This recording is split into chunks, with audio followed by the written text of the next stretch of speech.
The din of battle fled the darkness, and I recovered the remaining names I had inherited from the dead hunter's murder list. I looked into the night. It was thinly pierced by the tiny amber lights of distant glowing windows. What power or device illuminated the rooms behind those windows I could not say. They shined like gentle stars made from the calm of autumn, and the moon, while visible, seemed restrained by the city's darkness. Only the dimmest light drifted down to the world below. As I took in these exquisite sights, the wind grappled with my coat and snatched at my hair and beard. I took a deep breath, wondering if I inhaled air or darkness. A slightly elevated rooftop hung nearby, well within range of a spirited leap. So I climbed into the night. I managed an impressive height by means of scaling rooftops, yet I soon reached the apex of my ascent. My destination was visible at this vantage, a distant and nearly collapsed apartment high-rise. Traveling the open streets was too risky an alternative, so I decided to find another way across to the next building. After I quietly laid my shoulder into it, the rooftop door opened with a small pop. The tiny noise flitted down the narrow stairwell and would have gained the hallways below had it not been for my expanding silence. I descended to the first stairwell door, entering the hallway of the 14th floor. The passage was dark and utterly quiet, so I crept along like a spider, plucking at the shadows, testing the way ahead.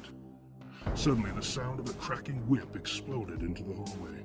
A few seconds later, a pulsing amber light made its way into the darkness of the corridor, emerging from an open doorway several apartments away. I could detect something advancing beneath the silence, displacing shadows as it moved. Sidestepping into the apartment next to me, I disappeared into the null of forgotten places. Music of some sort began to melt out of the air, blowing softly across the hallway and into my hiding place. The lights in the hall turned on and dimmed to the weakest orange glimmer, soon followed by the lights inside the apartment I occupied. Eager to see what would come next, and with my silence wrapped securely around me, I took the most comfortable seat in the room and waited for whatever was to happen. The music became almost tangible, forming a kind of transparent membrane that settled across the room, invading everything. The light itself blended into the mysterious composition as the wax and wane of the tender illumination transitioned into floating, glowing notes. The cadence of my breathing merged into the developing harmony, and the movement of my very thoughts dissolved into nothing more than an accompanying rhythm. I was being absorbed into the music. I tried to think past the horde of deadly sounds, but every new thought became a note within the growing storm of voracious melodies. My only hope was the quiet. I could feel the hungry music trying to master and devour it. But my silence was unyielding. That area of the contest became the focus of my attention.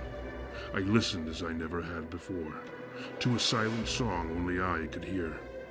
Suddenly the hungry sounds vanished from the room, moving past me down the hall, still eating away at the world by means of the most beautiful music.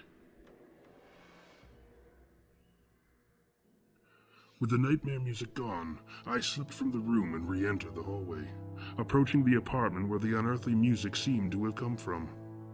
I took to the deepest shadows, minding my every movement, yet I couldn't resist peering as far into the room as I could. The apartment was filled with rusted musical instruments.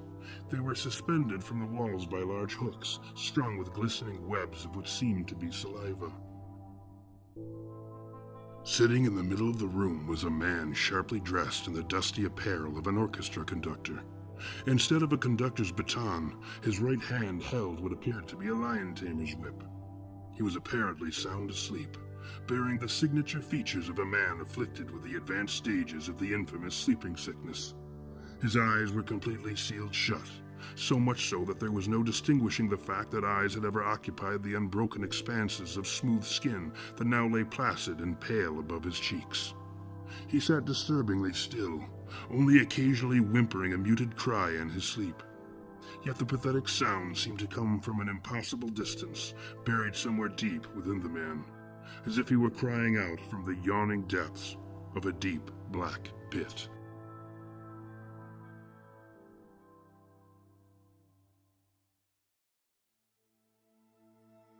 The sleeping man's apartment came equipped with a fire escape. After squeezing myself carefully through a large window, I paused to survey the night air and the dank alley below. I pondered my chances of getting out of the city alive, or more accurately, awake. My eyelids had already gathered more weight than was normal, and sleep seemed more and more like the only solution to my diminishing endurance. Yet sleep was the very den of monsters that had stolen New Victoria from the waking world in the first place, and I was certain such creatures would make for poor hosts, should I decide to pay them a visit. A twin fire escape clung to the building across the alley. The distance was outside my comfort zone, but not my ability. A mighty leap saw me to the other side, my silence embracing the impact and keeping my presence from the city's many predators. I climbed the fire escape to the roof, ever aware of things that might be looking down at me from the black gulfs of the carrion sky, eager to catch me off my guard. Yet I also felt my family's vigilance surrounding me like smoke. They were just as eager to catch whatever thing might mistake me for prey and render it subject to their gleaming smiles and thunderous laughter. When I arrived at the top of the building, I caught sight of a glassed-in penthouse replete with a spacious veranda. Interestingly, a large telescope sat affixed to the outermost rim of the balcony. The worlds that wheeled overhead were pale alternatives to the sights I hoped to glimpse by pointing the wonderful device downward. So I aimed my magnified gaze at the concrete forest around me. With any luck, lit windows might grant me further insight into the delightful nightmares that pretended to be an abandoned city.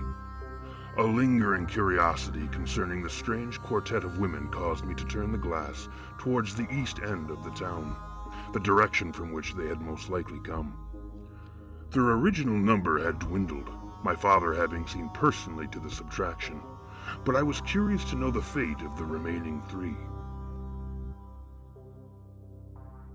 After some effort, and as if responding to my unspoken wish, I caught sight of something moving through the alleyways of the hospital I had previously visited.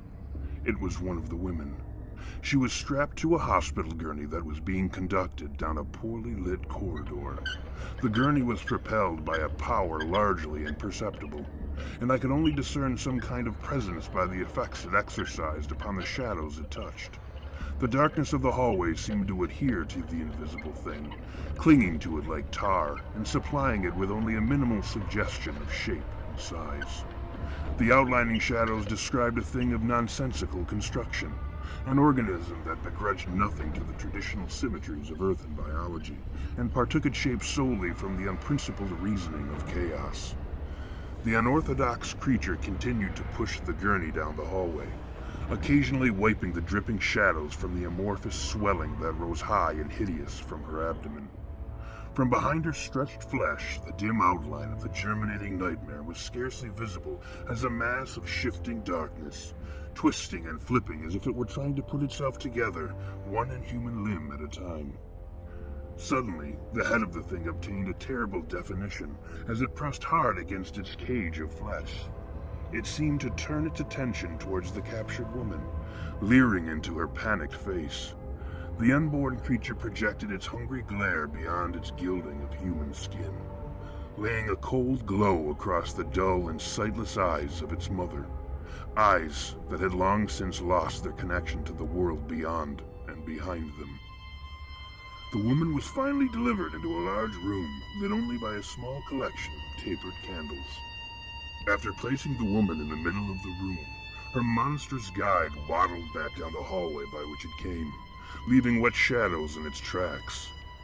The woman struggled against the bonds that secured her head, arms, and feet to the gurney. However, after careful observation, I realized that her movements were not her own, but rather the actions of the thing within her. Her body, nothing more than a massive gestational sac, began to rapidly swell beyond the scope of the gurney, her bulging flesh spilling to the floor and rolling across the dirty tile like tides of thick mud. All the while, the woman's facial expression never changed. Her mind and body had become nothing but the debris of madness, just a broken doll splayed out in the aftermath of a tornado.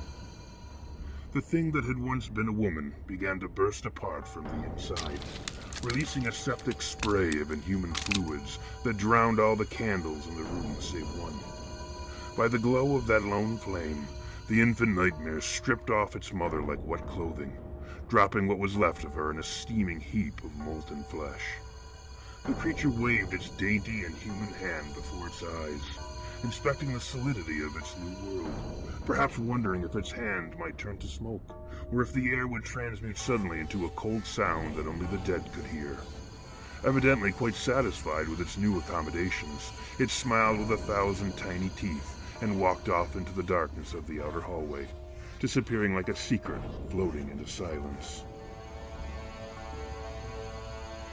There are brides, breeders of foulest nightmare, those women. Men like you, why, you're our beasts of burden, naturally. The voice came from behind me. I whipped around to find a man floating above the floor, a ridiculous stovepipe hat on his head, his eyes the strangest I'd ever seen. Where conventional eyes should have been, there was only a thin covering of flesh. Yet it was behind that seal of skin where glowed a bright set of alien blue eyes, bright enough to backlight the tiny network of veins and other nuances of intervening tissue. The radiant blue of his eyes behind flesh was the color of sleep, and it washed over me like a gentle water, sweeping me out to strange seas. I knew I had to escape the glow of the creature's billowing eyes. They possessed a depth far deeper and more dangerous than the distance from the balcony to the ground. So I jumped from the building. I tumbled far longer than necessary to complete my descent, and the further I plummeted, the lighter my body felt. By the time I reached the streets below, I was nearly weightless. When my feet finally touched the ground, I looked up at the city. It had changed considerably. It was the dread face of New Victoria I had witnessed only once before. I suddenly realized my mistake. I hadn't actually fallen from the building, but had suffered a far worse fate. I had fallen asleep.